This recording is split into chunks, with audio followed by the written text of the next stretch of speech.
검찰의 수사 지휘나 그런 측면에 그 원활하게 소통을 했던 걸로 알고 있는데 그 측면에서는 어디까지 수사 지휘 부분을 하실 건지. 민정수석은 수사 지휘를 해서는 안 됩니다. 네, 조국 수석님에게 여쭙겠습니다. 어제 대통령님께서 취임사를 통해서 밝히셨듯이 권력기관을 정치로부터 독립시키겠다는 말씀을 하시고 오늘 그 후속 조치로 이제 조국 교수님을 민정수석에 임명하셨는데 앞으로 검찰 개혁에 대한 다른 구상이 있으시면 밝혀주시기 바랍니다. 한국의 검찰은 아시다시피 기소권, 수사권을 독점하고 있고 그 외에도 영장 청구권, 경우는 헌법을 통해서 영장 청구권까지 가지고 있습니다. 아주 강력한 권한을 가지고 있는데 그런 검찰의 아주 막강한 권력을 제대로 엄정하게 사용해 왔는가에 대해서는 국민적 의문이 있다라고 보고 있습니다. 그 점은 사실은 지난번 박근혜 최순실 게이트와 관련해서도 과거 정부 하에서 검찰이 그 막강한 권력을 제대로 사용했더라면 이런 게이트가 초기에 미연에 예방되었으리라고 저는 믿고 있고요. 그런 점에서 그런 일이 일어나지 않도록 하는 것이 대통령님의 확고한 철학이시고 또 그런 구상과 계획을 갖고 계신 걸로 알고 있습니다. 저는 그 대통령님의 구상과 계획에 충실히 보좌하도록 하겠습니다. 제가 보기에는 조국 교수는 사실 이제 학자지만은 굉장히 이제 현실 참여적인 그런 모습을 보여왔습니다. 또 진보적인 목소리를 냈고 특히 이제 문재인 새 대통령과도 상당히 좀 이제 협조 관계라고 할까요? 여러 가지 이제 그 외부에서의 지원을 했던 것으로 그렇게 알고 있는데 그런 차원에서 보면은 좀 대통령과의 호흡이 잘 맞을 수 있다라는 그런 뭐 그런 측면은 저는 예. 인정을 해요. 예. 그런 측면. 그러니까 제가 아까 이제 청와대 비서의 인사에 대해서는 뭐 코드 인사라는 비판은 저는 맞지 않다고 제가 말씀드렸지 않습니까? 네. 그러니까 조국 교수가 대통령과 문재인 대통령과 코드가 잘 맞는 건 맞아요. 그동안에 어떤 새정치연합에서 혁신위원들을 들어갔었고 그리고 2012년도부터 아마 조국 교수가 그 진보 집권 플랜인가요? 근데 네. 그 책을 2012년 초에 아마 그 출간을 한 것 같은데 그 책에 있어서도 보면 이제 문재인 대통령에 대한 굉장히 지지를 나타내지 않습니까? 네. 그러니까 얼마 전에도 무슨 그 홍대에서 프리어가 하는 거를 진행을 하시더라고요. 그러니까 대통령의 어떤 통치처를 잘 이해하는 분은 맞다. 그러니까 제가 조국 교수의 출사라고 하죠. 그 네, 출사 네. 자체를 제가 비판하는 것은 아니에요. 오히려 조국 교수가 그 왜 폴리페서라는 비판들이 있었죠. 네. 그러니까 차라리 만약에 정치의 뜻이 좀 계시면 출마를 하시든지 공직으로 오시는 것 자체에 대해서 제가 비판하는 건 아닌데 네. 민정수석이라는 고유 업무를 잘 해낼 수 있을까 그 부분에 대한 제가 좀 의심을 갖고 있다는 거죠. 예. 사실 이제 그건 개인의 어제 문제보다는. 조국 교수 내정 소식에 대해서 청와대 측이 잘 확인을 안 해주다가 오후에 이제 조국 교수가 직접 아는 이제 기자들에게 문자 메시지를 보내서 마음과 어깨가 많이 무겁다 이런 메시지를 보내면서 사실상 이제 내정 사실을 시인한 셈이 됐습니다. 그래서 지금 뭐 정치부 기자들 사이에서 나오는 얘기는 원래는 이제 노무현 정부 시절에 사정비서관 지냈던 신현수 변호사가 유력 후보로 거론이 됐었는데 일단 이제 문 대통령 자신이 이제 2015년에 본인이 요청해서 조국 교수가 이 새정치민주연합의 혁신위원을 맡았기 때문에 이 당시에 보여준 뭐 개혁성을 평가해서 내정을 하게 된 것이다. 뭐 이런 것들이 이제 오늘 조간에 이렇게 보도가 나오고 있습니다. 저는 뭐 네. 다른 것보다 일단은 만약에 이제 최종적으로 확정이 되면은 네. 조국 교수가 확정이 된다면은 우리 사회의 권력기관의 개혁은 발등에 불이 떨어진 겁니다. 매번 검찰 개혁한다 또는 무슨 경찰 개혁한다 말만 했지 네. 제대로 못했습니다. 왜? 네. 손이 안 옳기 때문에 그런 거예요. 못해왔던 겁니다. 이제는 제대로 하겠다는 겁니다. 저는 조국 교수는 하려고 봐요. 네. 왜? 대통령의 두터운 신임을 바탕으로 하고 있습니다. 그리고 이분은 법학 교수예요. 그동안의 검찰과 사법부 개혁에 대해서 문외한이 아닙니다. 네. 많이 고민했던 사람이에요. 그 코드가 문재인 대통령이 맞기 때문에 발탁한 것입니다. 저는 오히려 상당한 기회다라는 생각이 들고 다만 아쉬운 것은 과연 조국 교수가 잘할 수 있을까의 문제보다는 오히려 네. 문재인 대통령의 이른바 패권주의라고 하는 비판이 많지 않습니까? 그 핵심부의 인사예요. 네. 그러다 보니까 혹시 이것이 검찰개혁과 민정 업무보다는 문재인 대통령 주변의 패권 세력이 또 똘똘 뭉치는 그런 발판을 마련한 거 아니냐. 라고 하는 비판은 또는 우려는 저는 인정해요. 그거는 안 된다. 그것이 아니라고 얘기하면 나머지는 지금의 민정수석의 일기로서는 조그마한 사람이 없는 거죠. 네. 그런데 과거를 돌아보면은 참여정부 때 이제 강금실 전 법무장관 네. 내정됐을 때도 이제 검찰하고 네. 상당히 큰 갈등이 있었어요 초반에. 그러니까 이게 지금 비슷한 건데요. 네. 사실 조국 교수 임명이라는 게 노무현 대통령 다시 참여정부 초대 민정수석이 바로 문재인 대통령이에요.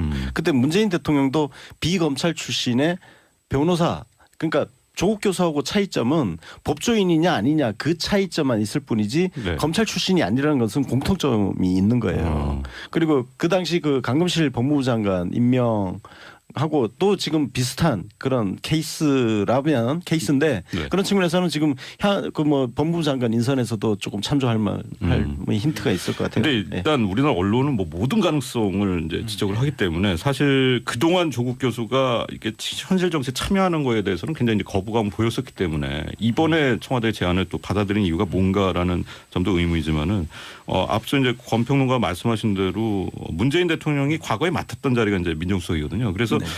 이게 혹시나 뭐 무슨 포스트 문재인을 뭐 염두에 두고 있는 게 아니냐 이런 얘기까지 나오는데 이건 좀 너무 나간 것 같은 느낌이 드는데요. 너무 나가는데? 오늘 첫날이기 때문에 벌써 차기를 얘기하는 것은 그것은 명린을 건드리는 것입니다. 예. 큰일 알겠습니다. 납니다, 우리 앵커님. 자, 다음 주에 좀 넘어가 보겠습니다. 이낙연 전남지사 이제 총리로 지명이 됐습니다. 어떻게 보세요, 박 교수님? 이낙연 지사는 뭐 개인적으로 좀 제가 인연이 있습니다. 네, 잘 압니다. 네. 저는 이번에 이낙연 지사의 발탁은 안정형이었다 봅니다. 안정. 안정형. 안정. 지금 안정이란 건 어떤 국정 의미입니까? 안정. 예. 국정 안정. 지금 국정이 정상화가 그 청문회 통과를 말씀하시는 거예요? 청문회 통과뿐만 아니라 네. 대국회 또는 대정부 공무원 사회 그리고 대여론 전체적으로 가장 안정적으로 국정을 뒷받침할 수 있는 인물로 봅니다. 네. 쉽게 말하면은 이낙연 지사는 언론인 출신이기 때문에 정치적인 촉이라고 하죠. 네. 굉장히 좋습니다. 정무 감각이 뛰어나다. 정무관과 그렇죠. 네. 아마 문재인 대통령도 아닌 건 아니라고 얘기할 수 있는 사람입니다. 그만큼 소신이 강한 사람이고 또 더 중요한 것은 호남 출신이거든요. 네. 문재인 대통령이 영남권 출신이 아닌 후보를 사람을 총리로 발탁하겠다. 그 약속을 지킨 의미가 있는 것이고 또 네. 이낙연 지사 같은 경우에는 굉장히 권위와는 관계가 거의 먼 사람입니다. 아주 소박한 행위예요. 네. 그러니까 이런 것들은 어떻게 보면은 그동안에 문재인 정부가 추진하고자 했던 국정 지표와 맞물리기 때문에 이번 기회에 아무리 생각해 보더라도 이 정도에서 그 이낙연 지사를 발탁한 것은 문재인 대통령이 그러한 지금 상황을 반영한 것이다. 뭐 네네. 이런 점에서 저는 정말 안성맞춤의 총리 발탁이라고 보는 자, 겁니다. 이낙연 총리 후보자의 발탁에 대해서 오늘 이제 제가 조안심을 살펴보니까 대충 이제 이쪽에 프레임일까요? 이런 것들이 나오는데 탕평 총리다. 네. 또 호남 홀대론에서 탈피하기 위한 것이다. 근데 이제 손학규계 인사다. 뭐 이런 얘기들이 나오고 그다음에 국민의당에서 받아들일 수밖에 없는 카드다. 뭐 이런 지적까지 나오는데. 저 잘된 카드라고 봐요. 제가 네. 앞서 이제 이 프레임이 다 맞는 겁니다. 네. 프레임이라고 보기보다는 네. 분석이 맞는 거지. 그러니까 프레임이라는 건 사실 어떤 분들도 대결 구도를 만들기 위한 네. 건데 네. 이건 뭐 그런 분위기는 아니고 굉장히 잘된 카드죠. 기본적으로 이낙연 지사의 능력이나 이런 부분들은 사실 다 인정하는 부분이고 사실 대변인 할 때도 그런 얘기 하지 않았습니까? 보수 정부 최고의 대변인 네. 박희태 전 의장. 네. 진보 정부 최고의 대변인 이낙연 뭐 전남지사 얘기들 많이 하는데 그리고 기본적으로 뭐 정치부 기자도 오래 하셨고 그래서 어떤 정부 감각 같은 거 탁월하시고 그리고 네. 기본적으로 아마 지금 대통령이 그런 것도 고려했을 거예요. 항상 정치인 출신 총리를 임명을 할 때 내정할 때 얘기가 인사청문회를 고려하는 것이다 얘기를 하지 않습니까? 기본적으로 사선 의원의 전남지사까지 했으면 선거를 5번을 이긴 사람이기 때문에 어느 정도 검증은 끝났다고 보는 것이고 네. 말씀하셨던 이제 국민의당 같은 부분들 국민의당 대부분 호남 의원입니다. 그렇기 네. 때문에 호남 인사 현직 전남지사를 발탁했는데 그것을 반대하기는 어려운 일이거든요. 그런데 국민의당만에 통과하면 자유한국당이 뭘 하더라도 150개는 과반수 넘습니다. 네. 인사청문회 통과하는 거예요. 그렇게 되면 자유한국당도 반대할 수가 없죠.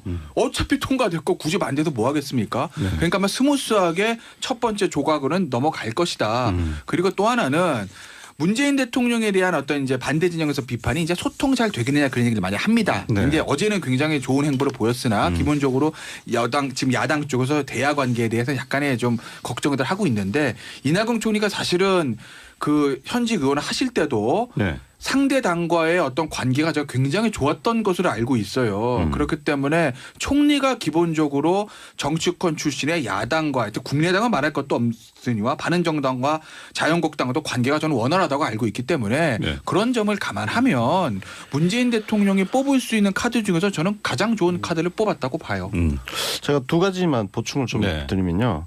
소통 말씀하셨는데 사실 문재인 대통령이 취임 후 첫 행보가 지금 자유한국당 당사 방문이거든요. 그래서 제가 어제는 그렇죠. 굉장히 예. 좋은 그 행보라고 자체가 말씀드렸잖아요. 사실 그래서 그 뭐 근데 문재인 대통령이 그 이전에 그런 불통이었냐 그것도 사실 왜곡된 이미지를 투영한 거예요. 네. 이분은 기본적으로 소통을 잘 하시는 분이에요. 얘기 잘 듣고. 근데 그걸 지금 어제 실천을 했을 뿐이고 그리고 이낙연 총리 지명한 것도 그런 일환에서 이런 이낙연 총리 같은 경우는 특히 이제 그 소신도 있어요. 이분이. 네. 예를 들어서 2004년도에 열린우리당 분당회에 나갔을 때 민주당에 그냥 남아 있었던 분이에요. 그럼에도 불구하고 또 탄핵 추진했을 때 탄핵에는 또 동참하지 않았어. 네. 나름대로 정무 감각도 있고 동시에 소신도 갖춘 뭐 그래서 그 문재인 대통령의 그 평소 스타일하고 굉장히 잘 맞을 거라는 그 점도 충분히 들어갔을 거라는 거죠. 참고로 네. 글을 굉장히 잘 씁니다. 글을요. 아, 그러시군요. 예, 그런 네. 그 개인적인 사연이 있습니다. 네. 글을 정말로 출중할 정도로 글을 잘 씁니다. 사족이었습니다. 죄송합니다. 자, 이제 임종석 청와대 비서실장 내정자 얘기를 해야 될 것 같아요. 근데 자유한국당에서 논평 과정에서 이런 말이 나왔어요. 20년 된 주사파가 또 뭐 이렇게 나왔는데 이게 적절한 표현일까 싶은데요. 어떻습니까? 저한테 물어보시면 예. 적절한 표현은 아니죠 사실. 예. 그러니까 물론 예전에 이제 제가 뭐 임종석 실장 내정자 전 뭐 개인적으로 당연히 모르는데 뭐 20년 전에 어쨌든 전대협 의장을 하면서 이제 임수경 씨 이제 방북 사건 뭐 그 문제 때문에 어쨌든 보수 진영에서 보기에는 뭔가 딱지가 붙어 있는 게 사실입니다. 네. 하지만 20년이 지난 일이고 어쨌든 그동안 선거에서 두 번이 당선됐었고 그리고 사실은 20년이 동안 예를 들어서 그때의 생각을 가지고 있는 어떤 발언들이나 그런 행동들이 나왔으면 모를까. 네. 사실 그런 것들이 나온 적은 없었거든요. 물론 속마음까지는 알 수는 없지만 그렇기 때문에 20년 전에 그 얘기를 가지고 아직까지 그 딱지를 붙여서 뭐 주사파라고 표현하는 것은 사실은 좀 부적절하고 네. 또 하나 이제 이건 뭐 좀 자유한국당이 사실은 선거에서 어쨌든 참패를 한 것인데 그 이후에 첫 번째 논평에서 주사파 얘기를 꺼내는 것이 과연 적절한 것인가. 네. 자유한국당 미래를 봤을 때 네. 어떤 정치공학적으로 그 생각을 한번 해볼 필요가 있어요. 자유한국당 내부에서도. 예, 그 부분 제가 좀 보충해드리면 네. 사실 이게 20년인데 28년이에요. 28년이면 한 세대가 흐른 거예요. 그렇게 따지면 네. 이명박 박근혜 정권에서 핵심 역할을 했던 사람들이 뉴라이트 출신인데 이 뉴라이트가 원래 주사파 출신들이에요. 이 사람들도.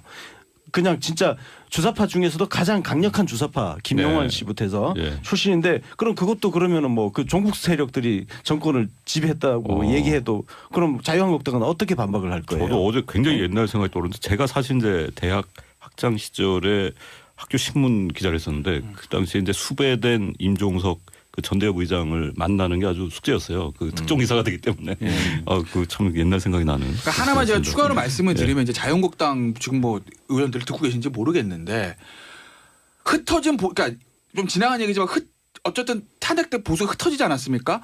어느 정도 복원을 해놓는 데는 그 이념 프레임이 유효할 수 있어요. 실제로 홍준표 후보가 그렇게 해서 20% 초반에 복원했고 그래서 본인이 자유한국당 복원에 만족한다는 얘기 하지 않았습니까? 근데 25% 복원해서 선거 이깁니까? 못 이깁니다. 못 이겨요. 그러니까 그 선거를 이기기 위해선 그 이념 프레임 거기서 탈피해야 된다. 그래야 미래의 선거 이기지. 그렇지 않고 계속 그 프레임에 붙어 있어서는 항상 이번에는 우리 15% 넘었네. 돈 다 받아. 여기서 끝날 수도 있습니다. 저는 이 발언이요. 간단한 발언이 아니라고 봅니다. 주사파 발언이. 그냥 이래서는 끝난 것이 아니라 앞으로 문재인 정부 5년 내내 특정 세력은 끊임없이 색깔론을 제기할 겁니다. 홍준표 전 후보가 네. 문재인 정부를 친북 좌파 정권이라고 얘기했습니다. 친북 좌파 정권의 탄생이라고 얘기했습니다. 바로 어제. 네. 문재인 대통령은 그 당사에 가서 협조를 구하는 그 타이밍에 홍준표 전 후보는 친북 좌파 정권의 탄생이라고 얘기를 했습니다. 성전하겠다 그랬습니다. 네. 앞으로 5년 동안 아마 끊임없이 이 색깔론으로 괴롭힐 겁니다. 알겠습니다. 15년에 본인이 요청해서 조국 교수가 이 새정치민주연합의 혁신위원을 맡았기 때문에 이 당시에 보여준 뭐 개혁성을 평가해서 내정을 하게 된 것이다. 뭐 이런 것들이 이제 오늘 조간에 이렇게 보도가 나오고 있습니다. 저는요, 뭐 네. 다른 것보다 일단은 만약에 이제 최종적으로 확정이 되면은 네. 조국 교수가 확정이 된다면은 우리 사회의 권력기관의 개혁은 발등에 불이 떨어진 겁니다. 매번 검찰 개혁한다 또는 무슨 경찰 개혁한다 말만 했지 네. 제대로 못했습니다. 왜? 네. 손이 안 옳기 때문에 그런 거예요. 못해왔던 겁니다. 이제는 제대로 하겠다는 겁니다. 저는 조국 교수는 하려고 봐요. 네. 왜? 대통령의 두터운 신임을 바탕으로 하고 있습니다. 그리고 이분은 법학 교수예요. 그동안의 검찰과 사법부 개혁에 대해서 문외한이 아닙니다. 네. 많이 고민했던 사람이에요. 그 코드가 문재인 대통령이 맞기 때문에 권 개국은 헌법을 통해서 영장청구권까지 가지고 있습니다. 아주 강력한 권한을 가지고 있는데 그런 검찰의 아주 막강한 권력을 제대로 엄정하게 사용해 왔는가에 대해서는 국민적 의문이 있다라고 보고 있습니다. 그 점은 사실은 지난번 박근혜 최순실 게이트와 관련해서도 과거 정부 하에서 검찰이 그 막강한 권력을 제대로 사용했더라면 이런 게이트가 초기에 미연에 예방되었으리라고 저는 믿고 있고요. 그런 점에서 그런 일이 일어나지 않도록 하는 것이 대통령님의 확고한 철학이시고 또 그런 구상과 계획을 갖고 계신 걸로 알고 있습니다. 저는 그 대통령님의 구상과 계획에 충실히 보좌하도록 하겠습니다. 제가 보기에는 조국 교수는 사실 이제 학자지만은 굉장히 이제 현실 참여적인 그런 모습을 보여왔.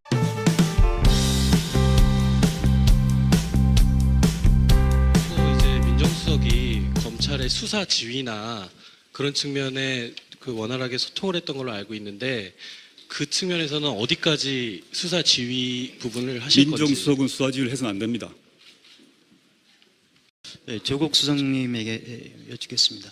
어제 대통령님께서 취임사를 통해서 밝히셨듯이 권력기관을 정치로부터 독립시키겠다는 말씀을 하시고 오늘 그 후속 조치로 이제 조국 교수님을 민정수석에 임명하셨는데 앞으로 검찰 개혁에 대한 다른 구상이 있으시면 밝혀주시기 바랍니다.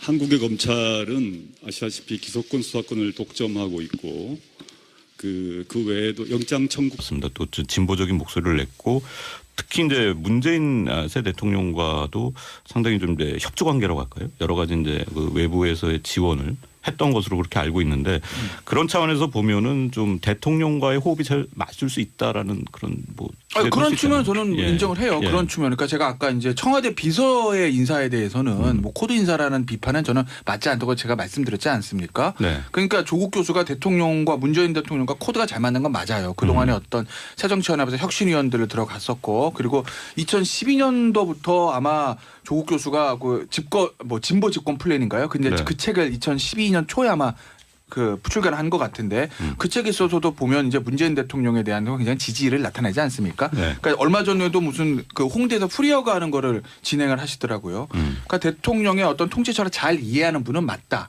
그러니까 제가 조국 교수의 출사라고 하죠. 그 네, 출사 네. 자체를 제가 비판하는 것은 아니에요. 오히려 조국 교수가 그 왜 폴리페서라는 비판들이 있었죠. 네. 그러니까 차라리 만약에 정치의 뜻이 좀 계시면 출마를 하시든지 공직으로 오시는 것 자체에 대해서 제가 비판하는 것은 아닌데 네. 민정수석이라는 고유 업무를 잘 해낼 수 있을까 그 부분에 대한 제가 좀 의심을 갖고 있다는 거죠. 예.